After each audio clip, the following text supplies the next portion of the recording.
On November 14, 2024, Chairman John Moolenaar, Republican, Michigan, introduced a significant piece of legislation known as the Restoring Trade Fairness Act in the U.S. House of Representatives. This initiative aims to revoke China's Permanent Normal Trade Relations (PNTR) status, a status granted to China in 2000 to encourage economic reforms and integration into the global trading system.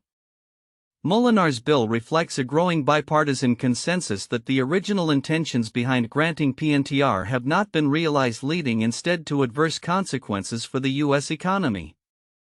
Background and purpose of the bill. The PNTR status was awarded to China as it prepared to join the World Trade Organization (WTO) with the expectation that it would foster liberalization and fair trading practices from the Chinese Communist Party (CCP). However, over the past 2 decades, critics argue that this status has resulted in significant job losses in the U.S. manufacturing sector, a decline in industrial capacity, and the exploitation of American markets by the CCP. American companies have reportedly faced increased economic coercion, leading to concerns about national security and economic dependency on China. In response to these challenges, Moolenaar's legislation seeks to reset the U.S. China trade relationship by revoking the PNTR status and implementing a new tariff regime on Chinese goods. This initiative has garnered bipartisan support, with prominent Republican senators like Tom Cotton, Marco Rubio, and Josh Hawley introducing companion legislation in the Senate. Key provisions of the Restoring Trade Fairness Act. The Restoring Trade Fairness Act proposes several significant changes to U.S. trade policy regarding China. 1. Revocation of PNTR status. The bill aims to permanently revoke China's PNTR status, removing the preferential tariff treatment that has been in place for over 2 decades. 2. New tariff regime. The legislation establishes a new tariff structure. A minimum 35% ad valorem tariff on non-strategic goods. A minimum 100% ad valorem tariff on strategic goods which are classified based on their importance to national security and economic stability. 3. Phased implementation. The new tariffs would be phased in over 5 years, allowing businesses to adjust gradually. The increase would be structured as follows: 10% in the first year, 25% in the second year, 50% in the fourth year, and 100% by the 5th year. For end of de minimis treatment, the legislation would eliminate the de minimis threshold, which currently allows low-value shipments from China to enter the U.S. without tariffs. This change would require customs brokers for such shipments. 5. Revenue utilization. Tariff revenue generated from the new regime would be allocated to support U.S. farmers and manufacturers adversely affected by potential Chinese retaliation. Additionally, some revenue would be earmarked for purchasing munitions crucial for U.S. deterrence strategies in the Pacific. Historical context and legislative support. The introduction of the Restoring Trade Fairness Act follows a series of tariff measures implemented by previous administrations. Under President Trump, tariffs were imposed on hundreds of billions worth of Chinese goods in 2018, a policy that President Biden continued and expanded. This bipartisan approach has effectively sidelined the PNTR status in practice, even if not formally revoked until now. In 2023, the Bipartisan Select Committee on the Chinese Communist Party voted nearly unanimously to recommend revoking PNTR status, signaling a significant shift in the legislative landscape regarding U.S. China trade.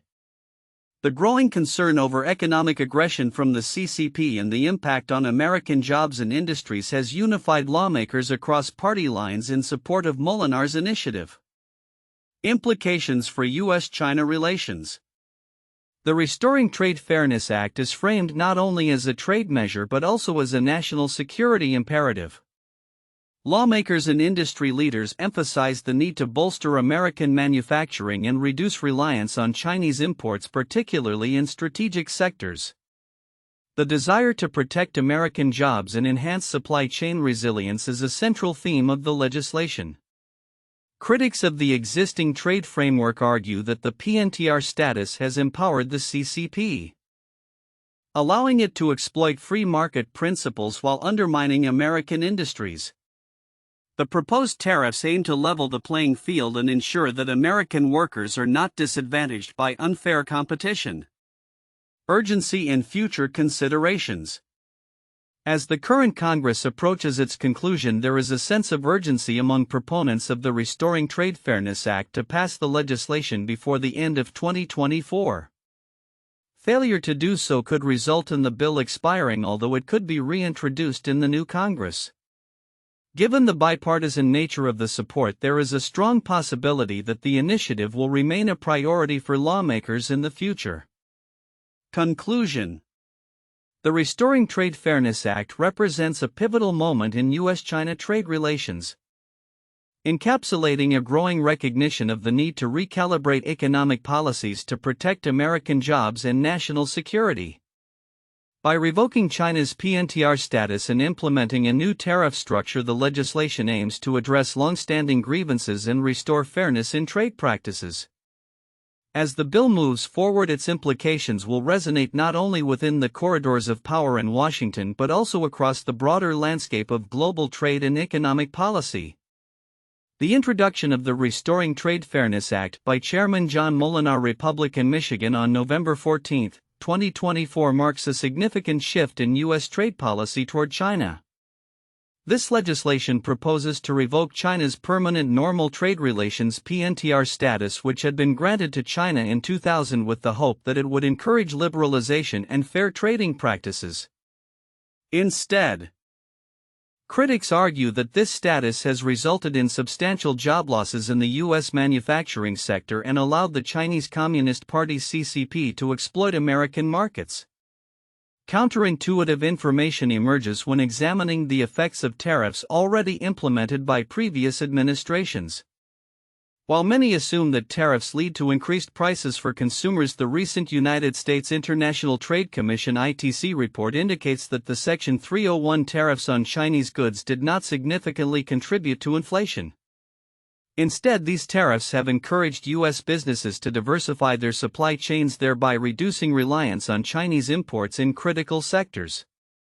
For every 1% increase in tariffs, imports from China reportedly declined by about 2%, showcasing a shift toward domestic production without imposing considerable price hikes on American consumers. The bipartisan support for Moolenaar's initiative, including backing from prominent Republican senators like Tom Cotton, Marco Rubio, and Josh Hawley, reflects a growing consensus in Congress regarding the need to recalibrate U.S.-China economic relations. This initiative is not merely about economic fairness, it is also framed within the context of national security and supply chain resilience. By revoking PNTR status and implementing a new tariff regime, 35% for non-strategic goods and 100% for strategic goods, the legislation aims to protect American jobs and manufacturing capabilities while countering what proponents view as China's economic aggression. Interestingly, despite the push to revoke PNTR, the legislative landscape indicates that the U.S. has already effectively sidelined this status through previous tariff implementations. This points to a complex reality where the actual practice of trade relations has diverged from the formal status granted to China, raising questions about the efficacy and necessity of the PNTR designation itself. Moreover, the urgency expressed by various sources regarding the need to pass this legislation before the current Congress ends adds another layer of complexity. The concern is not only about the bill's immediate implications but also about the potential expiration of the legislation if not enacted in time, suggesting a race against the clock in a politically charged environment. The narrative surrounding the proposed legislation also highlights the broader implications for U.S.-China relations and underscores the strategic motivations behind the tariffs. Critics of the PNTR argue that it has not only enriched the CCP but has also undermined U.S. industrial capacity and economic security. The idea that revoking this status could enhance national security and reduce dependence on Chinese imports reflects a counterintuitive perspective, that economic measures can be seen as tools for enhancing national defense. In summary, the Restoring Trade Fairness Act represents a significant bipartisan effort to reshape U.S.-China trade relations. The initiative reflects a broader sentiment that the previous approach to trade with China has failed and that stronger measures are necessary to protect American interests. The counterintuitive aspects of this situation, particularly around the impact of tariffs on inflation and supply chain dynamics, reveal the complexities of modern trade policy and the multifaceted motivations driving legislative changes. The Restoring Trade Fairness Act, introduced by Chairman John Moolenaar on November 14, 2024, is a pivotal piece of legislation aimed at revoking China's Permanent Normal Trade Relations (PNTR) status. While the bill has garnered significant attention, several critical aspects may be overlooked by the general public. Yet they hold considerable significance for understanding the broader implications of this legislative action. 1. Historical context of PNTR. Many discussions surrounding the Restoring Trade Fairness Act focus on its immediate economic implications, but the historical context of PNTR is crucial. PNTR was granted to China in 2000 as a part of its accession to the World Trade Organization (WTO). The underlying assumption was that integrating China into the global trading system would lead to economic liberalization and the adoption of fair trading practices. However, the ensuing 2 decades have demonstrated that this assumption was flawed. Critics argue that instead of liberalization, China has maintained a state-controlled economy undermining U.S. manufacturing and intellectual property rights. This historical perspective underscores the need for a reassessment of trade relations with China, making Moolenaar's initiative a response to a long-standing policy failure. 2. Bipartisan support and its implications. The bipartisan nature of the bill, with support from both Republican and Democratic representatives, is noteworthy. It reflects a growing consensus that the status quo is untenable and that the U.S. must recalibrate its economic relationship with China. This bipartisan support is significant because it indicates that the issues at stake transcend party lines, suggesting a fundamental shift in how U.S. policymakers view China not merely as a trade partner but as a strategic competitor. Such unity could lead to more robust and sustained policy measures against perceived economic aggression by the Chinese Communist Party (CCP). 3. The impact on U.S. supply chains. A critical aspect often overlooked is the bill's potential to reshape U.S. supply chains. The proposed tariffs, ranging from 35% on non-strategic goods to 100% on strategic goods, are designed to encourage a shift away from reliance on Chinese imports. This could lead to a renaissance in American manufacturing as companies are incentivized to relocate operations back to the U.S. or diversify their supply chains to include allies. The significance of this is twofold. It not only seeks to restore jobs lost to offshoring but also enhances national security by reducing vulnerability to foreign supply chain disruptions, particularly in critical sectors such as technology and defense. 4. Tariff structure and phase-in period. The structured tariff regime proposed in the bill, with its phased implementation over 5 years, is another crucial detail that may be overlooked. This gradual increase is intended to minimize economic disruption while allowing industries time to adapt. However, the significance lies in its strategic timing. It recognizes the potential for retaliation from China and prepares U.S. businesses to mitigate risks. The phased approach is an acknowledgement of the complexities involved in international trade and the need for a balanced response that does not unduly harm the U.S. economy. 5. National security considerations. The bill is framed not only as an economic measure but also as a national security strategy. The emphasis on strategic goods reflects a growing recognition that economic relations are inextricably linked to national security. The inclusion of tariff revenues to support military needs against CCP aggression signifies a shift towards viewing trade as a component of broader geopolitical strategy. This perspective is significant because it redefines the narrative around trade relations with China, positioning them as a matter of national survival rather than mere economic transaction. 6. The role of domestic industry advocacy. The voices of domestic industry leaders who have long advocated for a more equitable trading environment play a pivotal role in shaping public perception of the bill. Their concerns about the impact of Chinese competition on American jobs and manufacturing capabilities provide a human element to the legislative discourse. The bill's focus on empowering U.S. manufacturers and protecting them from unfair competition highlights the significance of restoring not just economic balance but also public confidence in the ability of the U.S. government to advocate for its workforce. 7. The expiration clause. The urgency attached to the bill as it faces a potential expiration if not passed by the end of the current Congress adds another layer of complexity.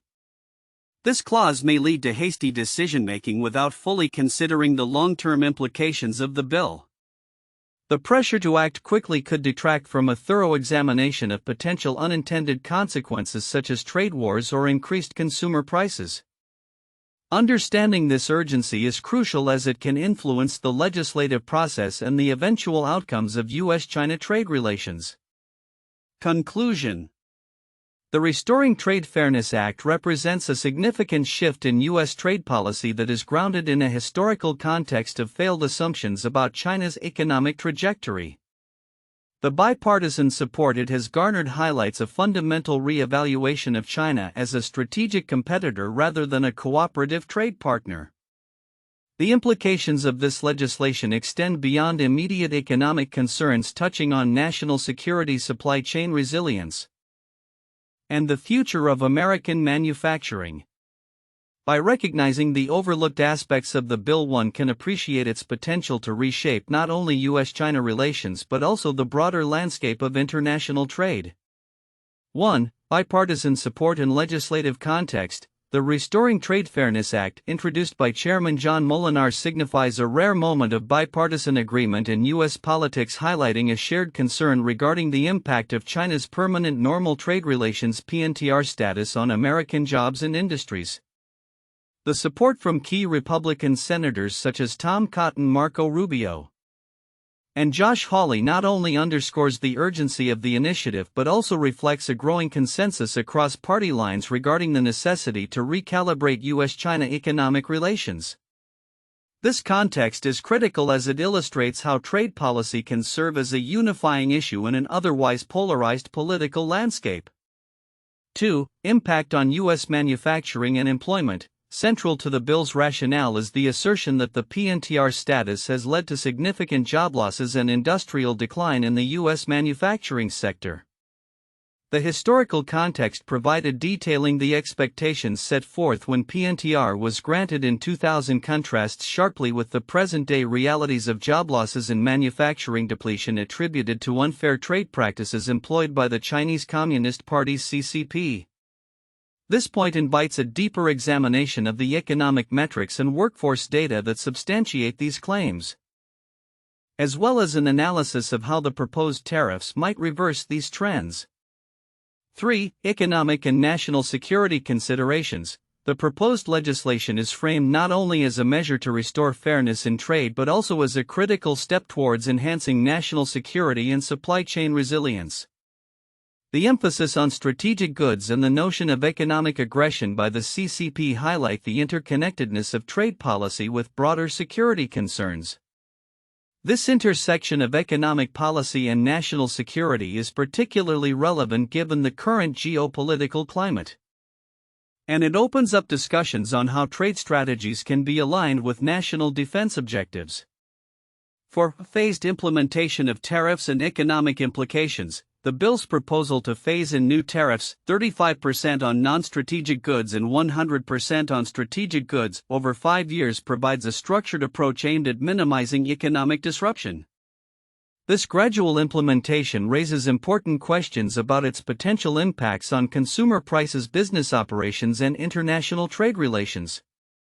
An analysis of historical data on tariff implementations could yield insights into the expected outcomes of such measures, particularly regarding their effectiveness in achieving the stated goals of reducing dependency on Chinese imports and fostering domestic manufacturing resilience.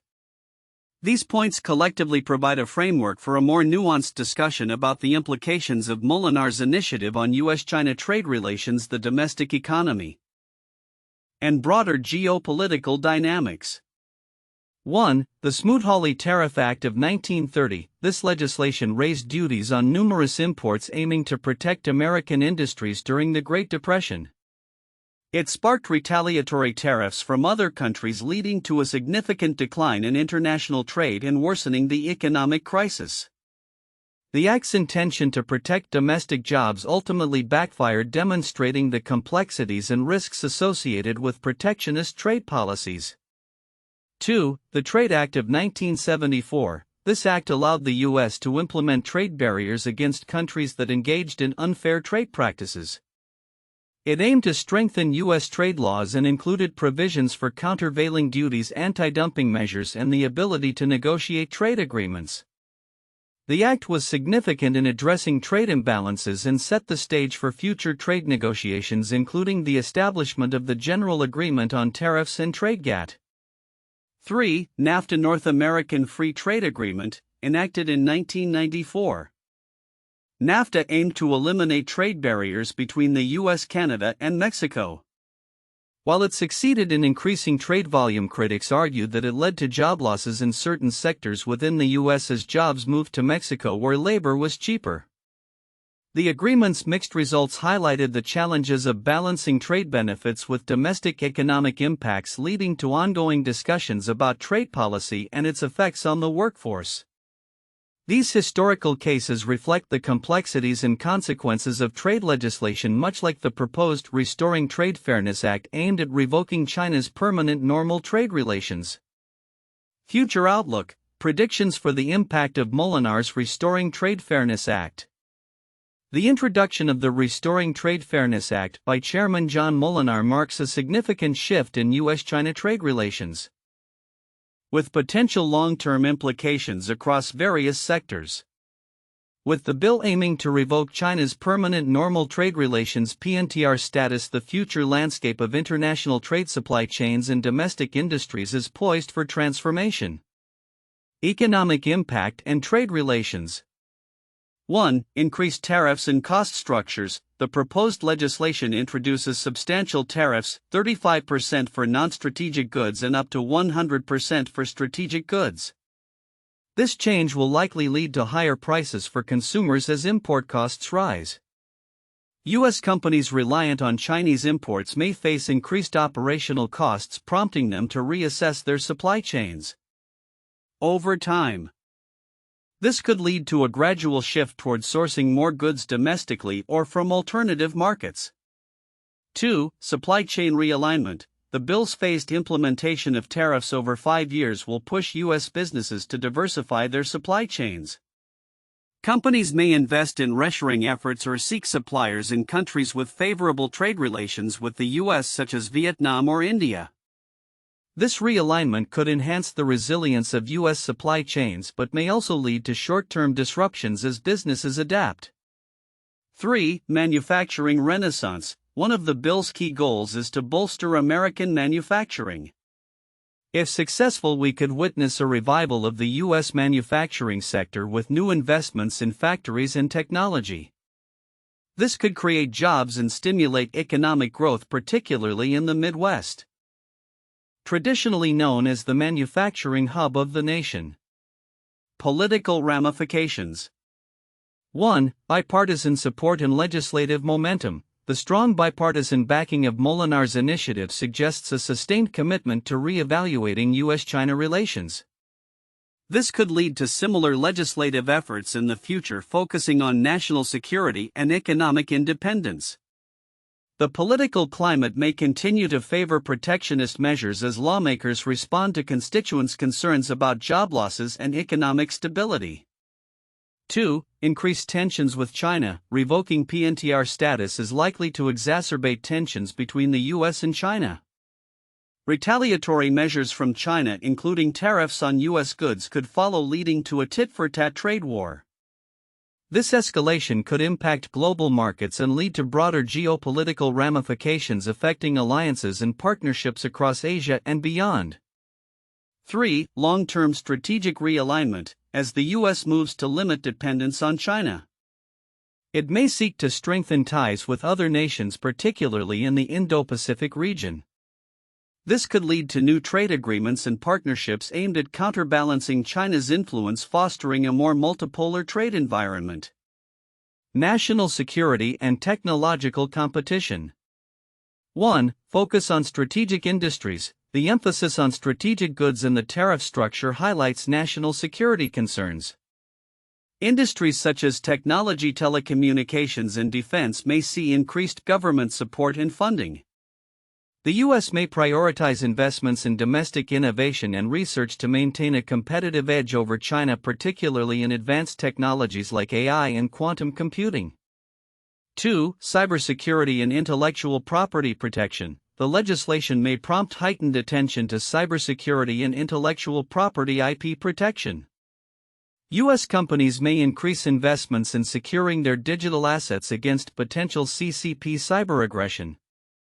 New regulations could emerge, focusing on safeguarding sensitive technologies and restricting foreign access to critical infrastructure. 3. Resilience against economic coercion. By reducing reliance on China, the U.S. aims to strengthen its economic resilience against coercive practices employed by the CCP. This could lead to a more robust framework for responding to economic threats and a re-evaluation of how the U.S. engages with authoritarian regimes globally. Conclusion. The Restoring Trade Fairness Act represents a pivotal moment in U.S.-China relations with far-reaching implications for the economy, political landscape, and national security.